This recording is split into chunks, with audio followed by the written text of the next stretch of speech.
My name is Erin and I've been wanting to do this a while, so I'm just going to jump right into it.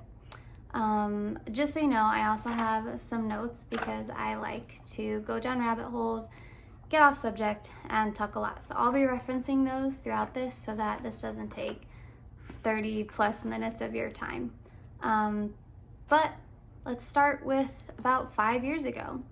So actually about 6 years ago, I was living life. I had two beautiful children. My daughter was brand new. I was pretty much kind of the healthiest I had been in a really long time. I was working out all the time, walking, going places, and just doing well in life. Like, I don't know, like any normal person would be. And that was just kind of my baseline. But about 9 months to a year after our daughter was born, I started randomly getting sick, and it would happen, like I kind of first started noticing it after I would lift on really heavy days. So I would lift, I would do really heavy lifts, and then I would get sick like 30 minutes to an hour or two later. And I would be in the restroom having all kinds of lower and upper GI issues, and I just really couldn't put a finger on it because there wasn't really any pattern. So I was super confused. I thought it was just stress because at the time my husband was deployed. And so, that was just kind of where I was at because it wasn't super consistent.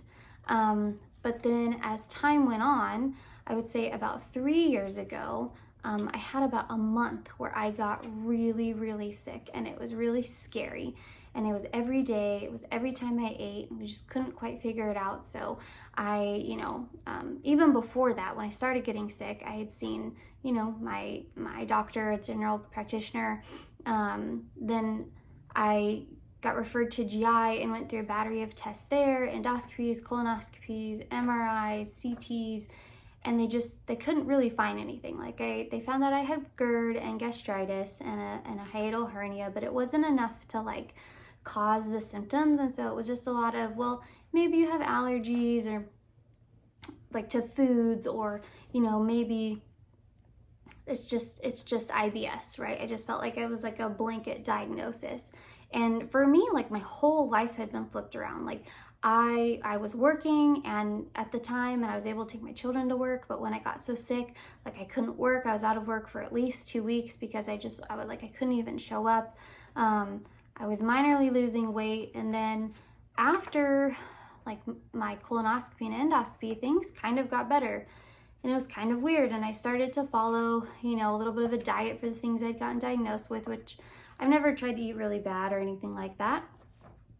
But it kind of got better, and then just came in waves, up and down, right? It would be really bad on my period. I was like, maybe it's hormonal. And then I would have random attacks, I would call them. And I don't know, just kind of lived the next 3 years that way. The first 2 years, same thing, went through all the tests, got really scary, it got kind of better, and just went through the next 3 years on and off. But over those 3 years, I started to develop a lot of fears around going out in public and going places, because if I ate, sometimes it would happen immediately, or even 30 minutes later, an hour later, and I was scared that I would have to run off and blow up a public restroom. And for me, that was just like a no-go. And so I began to develop some phobias and some OCD and things just kind of surrounding what I was walking through. Well, about 3 months ago, it got really, really bad again, and kind of out of nowhere, and worse than it did, 3 years ago. And it was every single time I ate, I got sick. And then because I was sick, I couldn't eat. And it wasn't sick enough to land me in the hospital, but I also wasn't healthy enough to do anything. And in a span of about a month and a half, I lost 10 pounds. And I'm not a very big person to begin with, and my weight has never fluctuated much, maybe 1 or 2 pounds. And to just suddenly drop that much weight was extremely, extremely scary. And so before all of this started, I was sitting at 120, 125. And that was my healthiest. I had a lot of muscle, I had a lot of build. I was really happy with what I looked like in my life. And then when this happened, I got down to 103, like super skinny. I could see my ribs. Like I just look unhealthy, and it was really, really scary. So I started going back to the doctor. I started doing research on my own because I felt like I've been down these avenues and everybody just keeps telling me, you're fine, it's just stress, it's just your anxiety or your OCD or whatever. And there's been lots of different instances in my life where I've just been told like it doesn't matter by doctors. And I used to work in healthcare, so I understand being your own advocate. So I really started researching and looking into things and, you know, trying to put my symptoms together. And after about a month of research, I found something that I felt fit.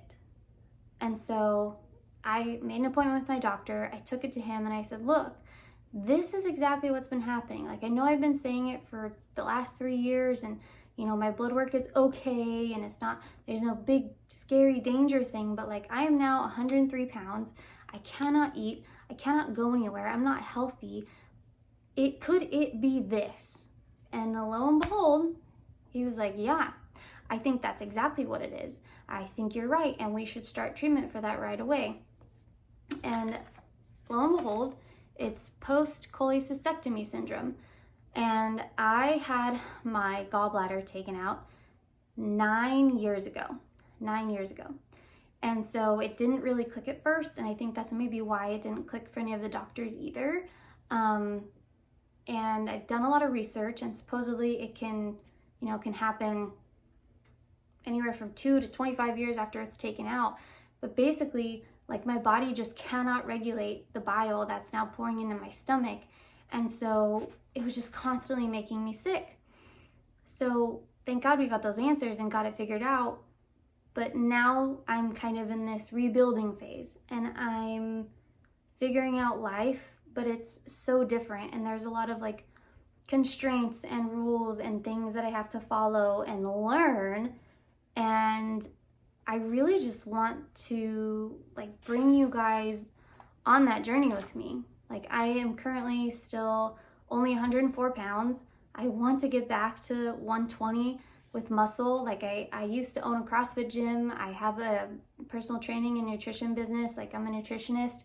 And so this is all very important to me, but being on the opposite side of it and kind of, for me, being at rock bottom, it's a lot to process, to rebuild, and to bring it back together. Like, there's a lot of little things, like I have to eat every 2 to 3 hours or I'm sick. I have to take my medication at a certain time and make sure that I don't miss it or I'm really sick.